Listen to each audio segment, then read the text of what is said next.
lockdown days for over 40 days. We've entered the third phase, and in the last 24 hours, we have witnessed the biggest ever spike in terms of the numbers. As of this minute, there are over 46,000 COVID cases and over 1,500 coronavirus-linked casualties.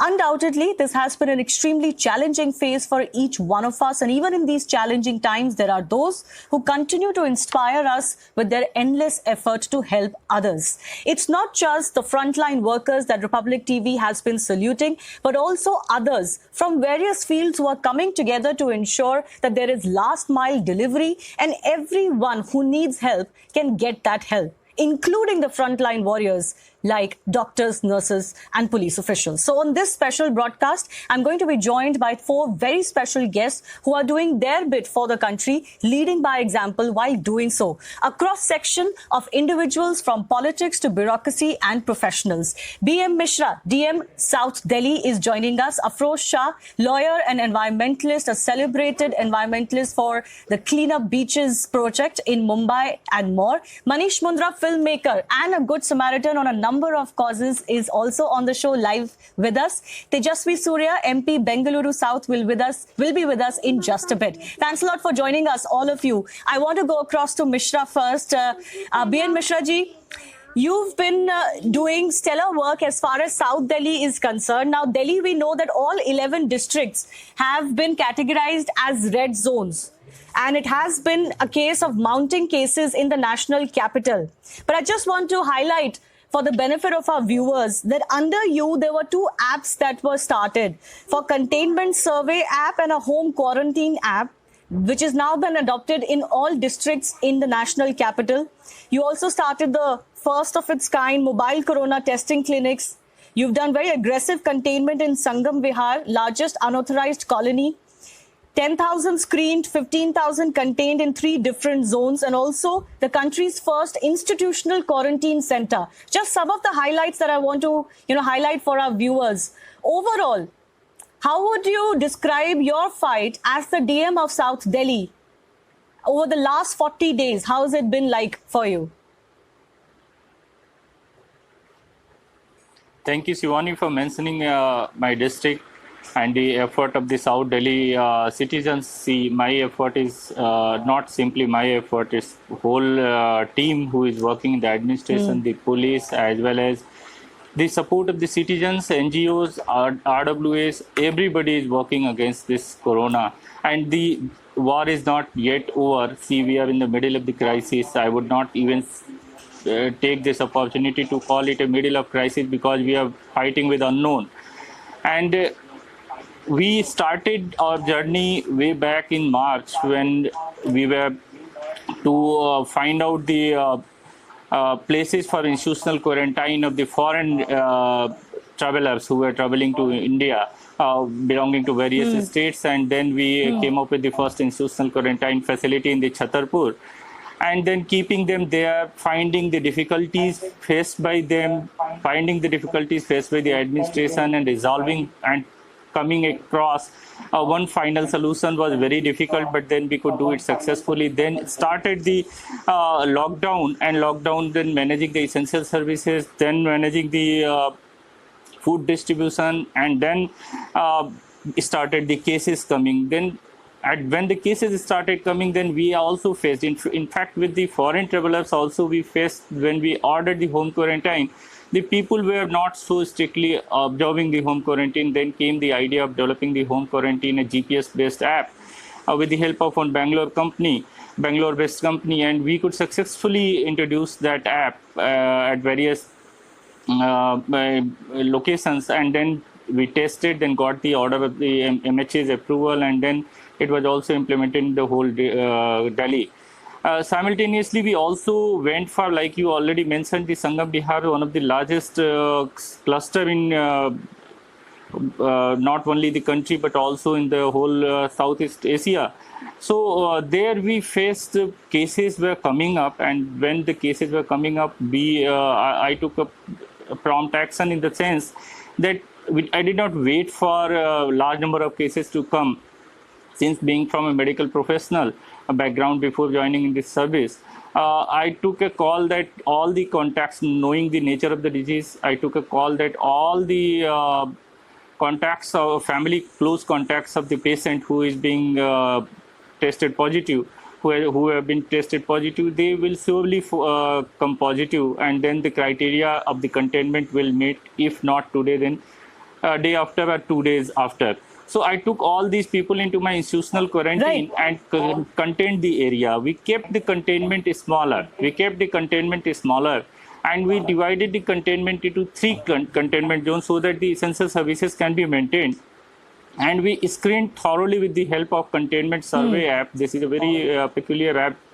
I got it developed through a Delhi-based IT company, where each and every door and each and every household is screened for the 2 accounts. One is their contact and one is their symptoms. And you will be amazed to see that desktop is populated with the real-time data, where we can analyze that who all in the containment app, containment area is having shortness of breath, the first symptom, and we can immediately rush the ambulance to them to just avoid any casualty. And we can generate a number of MIS, and based upon that, the decisions are very fast. We go immediate for immediate testing, or the institutional quarantine, or the hospitalization. And the containment area, I'm happy to share with you that L1.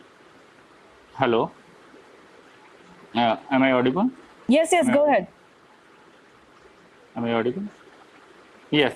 So I'm happy to share that one of the containment area in the Sangam, Bihar, we are scaling down the containment operations, because for last 21 days we have not found any fresh case over there. And also in one of the other area, by evening, we are also going to take a decision to scale down the operation. But again, I would emphasize that the problem is not over. With further this unlocking down in a strategic way to also somehow find out the economic activity. We're going to come to that in just a bit, BM Mishra. But you mentioned the use of technology in your fight, and for that I want to go across to young MP Tejasvi Surya from Bengaluru South also. Tejasvi, of course, is an MP, and through the MP office has been carrying out a lot of work. But I want to highlight what he has done beyond what an MP is doing. So, Tejasvi, you are ensuring last mile delivery of help, ration, food to several of those who are needy.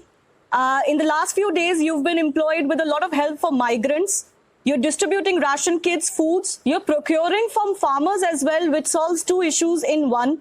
But I want you to specially talk about the BBMP task force and the WhatsApp bot platform that you have started, which is the first of its kind, where people can order on WhatsApp very easily. And how do you see the role of technology in fighting what we are witnessing today? Thank you, Shivani, for having me on the show.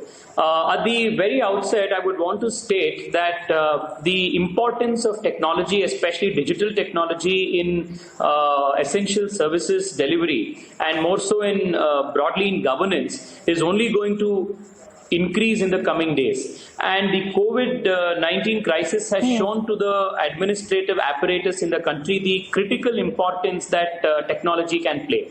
What we did here in Bangalore was to start a project of bringing together all important startups of the city, about 25 of them, to start a home delivery service in association with the government and the municipal corporation to enable home delivery of essential services. The highlight of this platform was that this platform was based on WhatsApp and telephone. So the users need not have, would not have had to download another app, and because it was an ubiquitous platform on WhatsApp as well as on a telephone call, it was completely universal. So we got more than 18,000 Kirana stores, the last mile mom and pop stores, digital in one go. We also integrated many Bengaluru-based delivery startups like Dunzo, Rapido, Swiggy, and all of these to ensure the last mile connectivity. The support, overall administrative support, was given by the municipal corporation and the state government. So in this way, this was bringing together of technology, startups, municipal corporation, and the government and elected representatives. And I'm happy that this was the first initiative using a WhatsApp bot to do a e-commerce model in the country. And this we did it very successfully, first in my constituency where we did the pilot, and then across the city. In the same way, in the last wonderful 40 days, using the WhatsApp-based cloud platform, we started an MP task force where more than 4 lakh food packets have been distributed to migrant laborers. We have strengthened the infrastructure of all COVID hospitals in my constituency and in Bangalore generally by supporting them with number of PPEs, infrastructure they need, including beds, including oxygen concentrators, ventilators, and other things with the help of donors. We have also, like you very rightly mentioned, tried to solve this problem that was of the farmers and people not getting adequate vegetables. Again, doing that based on a technology platform. So now we are currently working on ensuring that the PDS model in the state and especially in our city will be far more digitized, and all those who are in need of the PDS ration and all those government agencies which are involved in the fulfillment of this magnanimous, humongous task can do that in a seamless fashion, again with the help of technology. Well, we wanted to highlight through this show, Tejasvi, the fact that even amongst the bureaucracy, there are those like BM Mishra who are actually thinking out of the box and ensuring that there are newer solutions and technological help can be taken. BM Mishra, I only have 10 seconds left. Can you give us a sense of how well or bad Delhi is doing? What is in the future for Delhi in the next 10, 20, 30 days? Very quickly, please. Shivani, see, we are performing better and we are improving day by day, learning from our previous experiences. This, no doubt, this corona pandemic is throwing challenge every day, but then at the very same time, we are trying to control the corona with the containments, with further contact tracing, then doing quarantine and also providing hospitalization. Simultaneously, we have also tried to open up the economy slowly, gradually, and scaling up it so that the problem of stranded laborer or migrant laborer running back to their native places, and then they may not occur the labor crunch and other things. So these economy also need to be progressively, with social distance and other norms, they need to be started.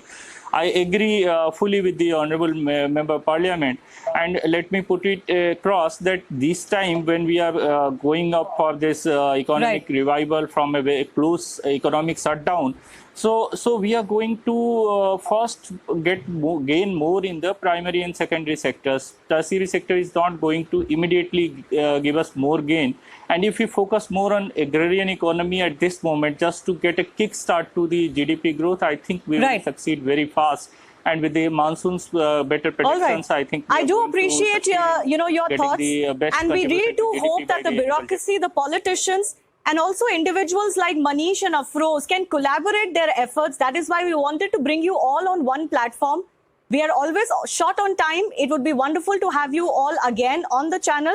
Thanks a lot for joining us. And we certainly hope that through your example, there are going to be more who will come forward and through the power of one, show that everyone can make a difference. Thanks a lot for joining us.